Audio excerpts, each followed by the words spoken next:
the Bible, and the Catechism. In a year. Day 235. From the first book of Maccabees.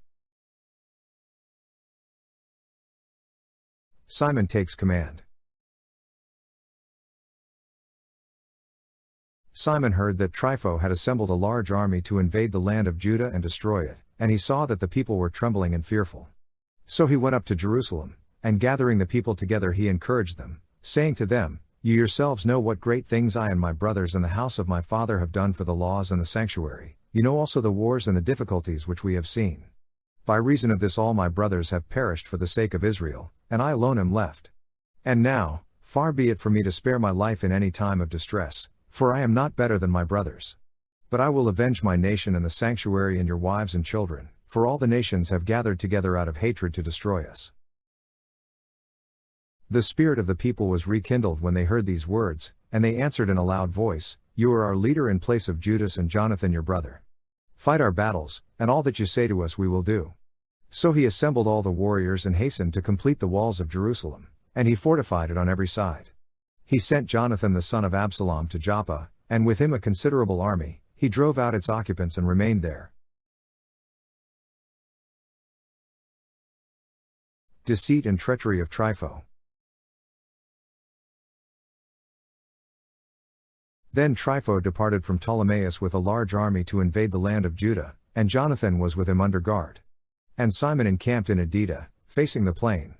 Trypho learned that Simon had risen up in place of Jonathan his brother, and that he was about to join battle with him, so he sent envoys to him and said, "It is for the money that Jonathan your brother owed the royal treasury, in connection with the offices he held, that we are detaining him. Send now 100 talents of silver and 2 of his sons as hostages, so that when released he will not revolt against us, and we will release him." Simon knew that they were speaking deceitfully to him, but he sent to get the money and the sons, lest he arouse great hostility among the people, who might say, "Because Simon did not send him the money and the sons, he perished."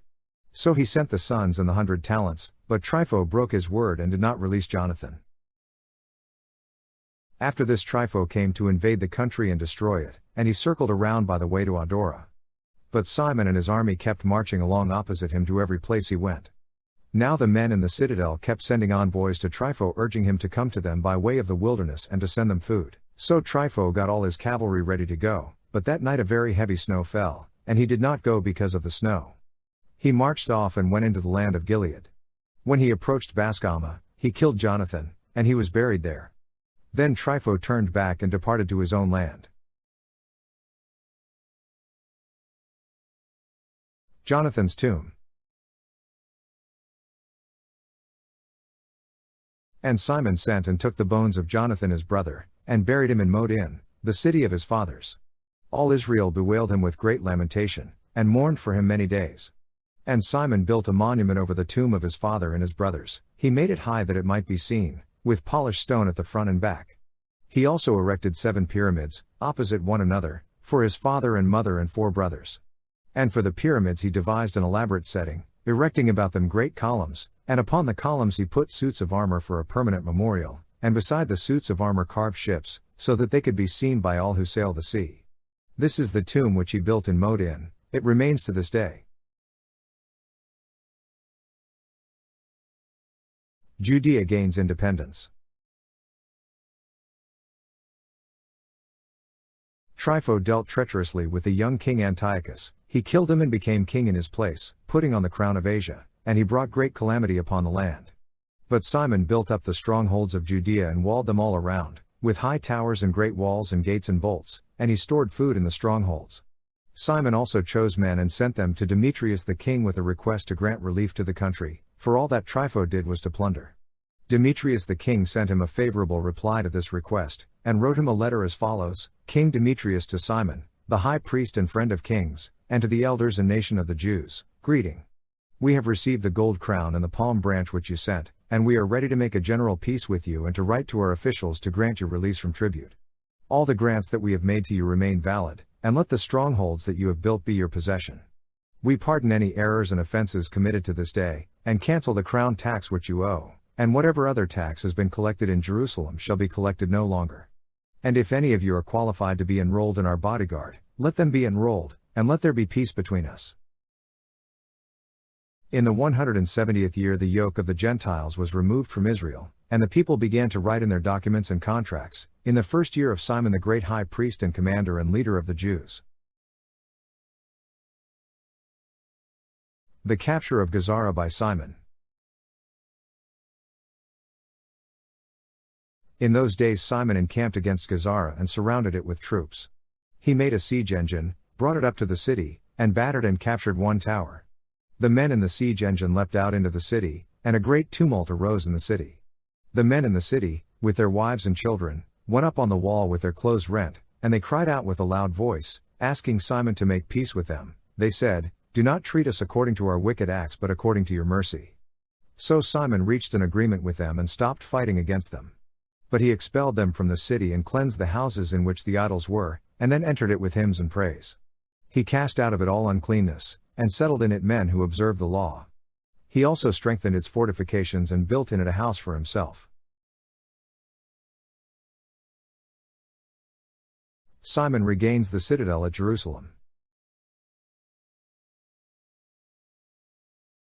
The men in the citadel at Jerusalem were prevented from going out to the country and back to buy and sell. So they were very hungry, and many of them perished from famine. Then they cried to Simon to make peace with them, and he did so. But he expelled them from there and cleansed the citadel from its pollutions. On the 23rd day of the second month, in the 171st year, the Jews entered it with praise and palm branches, and with harps and cymbals and stringed instruments, and with hymns and songs, because a great enemy had been crushed and removed from Israel. And Simon decreed that every year they should celebrate this day with rejoicing. He strengthened the fortifications of the temple hill alongside the citadel, and he and his men dwelt there. And Simon saw that John his son had reached manhood, so he made him commander of all the forces, and he dwelt in Gazara.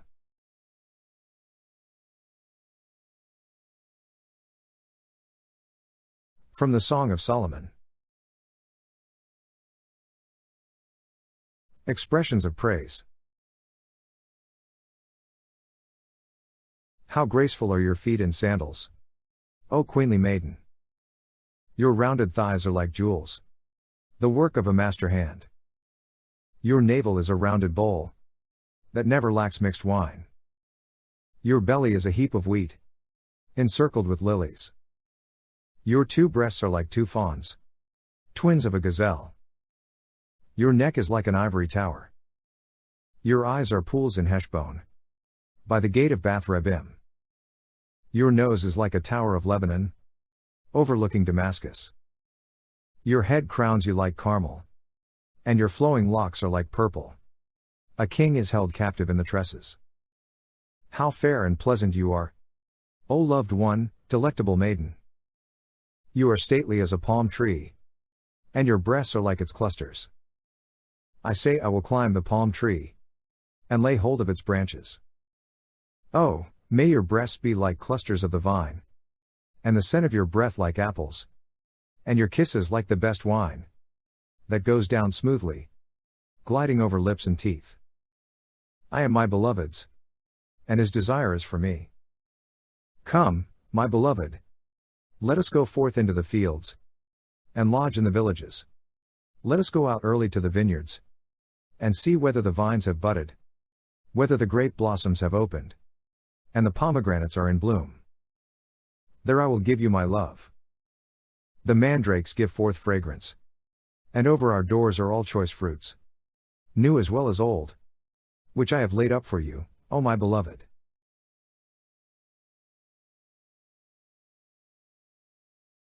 From the Gospel of Luke. The mission of the 12. And he called the 12 together and gave them power and authority over all demons and to cure diseases, and he sent them out to preach the kingdom of God and to heal. And he said to them, Take nothing for your journey, no staff, nor bag, nor bread, nor money, and do not have 2 tunics. And whatever house you enter, stay there, and from there depart. And wherever they do not receive you, when you leave that town shake off the dust from your feet as a testimony against them. And they departed and went through the villages, preaching the gospel and healing everywhere. Herod's perplexity. Now Herod the Tetrarch heard of all that was done, and he was perplexed, because it was said by some that John had been raised from the dead, by some that Elijah had appeared, and by others that one of the old prophets had risen. Herod said, John the first beheaded, but who is this about whom I hear such things? And he sought to see him. Feeding the 5,000.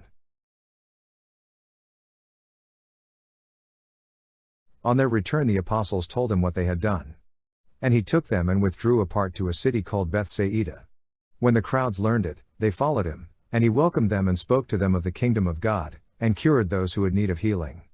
Now the day began to wear away, and the 12 came and said to him, Send the crowd away, to go into the villages and country round about, to lodge and get provisions, for we are here in a lonely place. But he said to them, You give them something to eat. They said, We have no more than 5 loaves and 2 fish, unless we are to go and buy food for all these people. For there were about 5,000 men. And he said to his disciples, Make them sit down in companies, about 50 each. And they did so, and made them all sit down.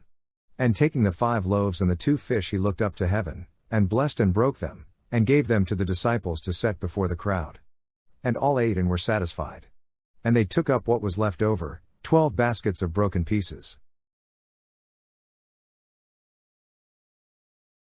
Peter's declaration about Jesus. Now it happened that as he was praying alone the disciples were with him, and he asked them, Who do the people say that I am? And they answered, John the Baptist, but others say, Elijah, and others, that one of the old prophets has risen. And he said to them, But who do you say that I am? And Peter answered, The Christ of God. But he charged and commanded them to tell this to no one, saying, The Son of Man must suffer many things, and be rejected by the elders and chief priests and scribes, and be killed, and on the 3rd day be raised. And he said to all, If any man would come after me, let him deny himself and take up his cross daily and follow me. For whoever would save his life will lose it, and whoever loses his life for my sake, he will save it. For what does it profit a man if he gains the whole world and loses or forfeits himself? For whoever is ashamed of me and of my words, of him will the Son of Man be ashamed when he comes in his glory and the glory of the Father and of the holy angels.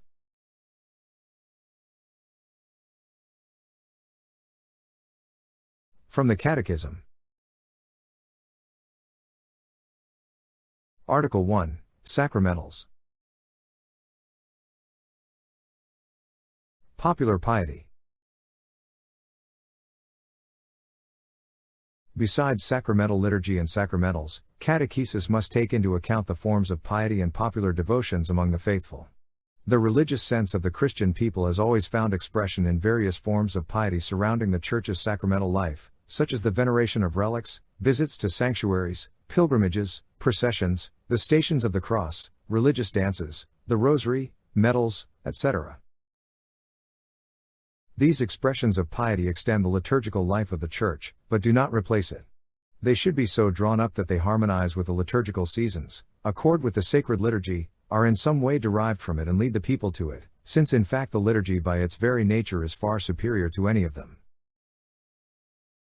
Pastoral discernment is needed to sustain and support popular piety and, if necessary, to purify and correct the religious sense which underlies these devotions so that the faithful may advance in knowledge of the mystery of Christ. Their exercise is subject to the care and judgment of the bishops and to the general norms of the Church. At its core, the piety of the people is a storehouse of values that offers answers of Christian wisdom to the great questions of life. The Catholic wisdom of the people is capable of fashioning a vital synthesis. It creatively combines the divine and the human, Christ and Mary, spirit and body, communion and institution, person and community, faith and homeland, intelligence and emotion. This wisdom is a Christian humanism that radically affirms the dignity of every person as a child of God, establishes a basic fraternity, teaches people to encounter nature and understand work, provides reasons for joy and humor even in the midst of a very hard life. For the people, this wisdom is also a principle of discernment and an evangelical instinct through which they spontaneously sense when the gospel is served in the Church and when it is emptied of its content and stifled by other interests. In brief, sacramentals are sacred signs instituted by the Church.